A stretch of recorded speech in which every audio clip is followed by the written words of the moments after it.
Welcome বন্ধুরা, চলে আসলাম আমার আপনাদের মাঝে নতুন একটা ভিডিও নিয়ে। আজকে আমি দেখাবো কিভাবে হামাসি তেরেকি সস বানানো হয়। এর জন্য আমি এখানে বড় টুকরা হামাসি নিয়ে নিচ্ছি।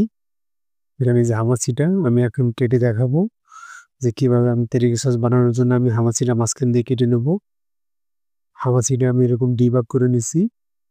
করে নেওয়ার পরে এখন আমি এখানে সল্ট পেপার দিব।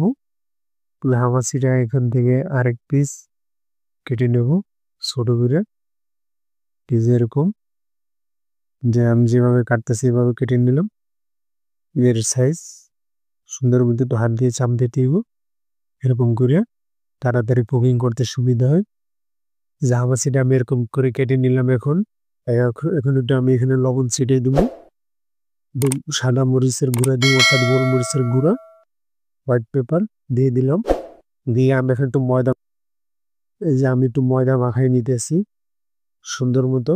দুটো ময়দা মাখাই নেব, নাহলে তেরিবি সস দেওয়ার সময় পুড়ে যাওয়ার সম্ভাবনা থাকে। এবং ময়দা মাখানো হয়ে গেছে, ফ্রাই প্যানে আমি একটু অলিভ অয়েল দিয়ে দিতেছি।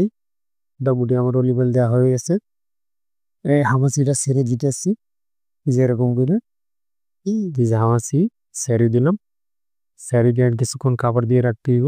আমি এখন একটু উল্টে দেখতেছি যে কোন পর্যায়ে আছে। মোটামুটি এর সাথে সুন্দর কালার হয়ে গেছে।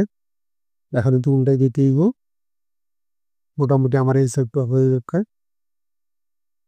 আমি এখন পেরি সসটা দিয়ে দিলাম। পেরি সসটা দিয়ে দিলাম, দিয়ে কিছুক্ষণ লাড়াচাড়া করতে হইব। এরকম করে উল্টাই দিতে হইব। ওই যে উল্টাই দিলে এখন আমি এখানে একটু ব্রাউন সুগার দেবো, একটু ব্রাউন সুগার ছিটিয়ে দিলাম। একটু চিলি পাউডার দিব, চিলি পাউডার দিয়ে দিলাম। উপরে একটু ঘন তেরেকি দিব, এইভাবে দেখেন দিয়ে দিলাম।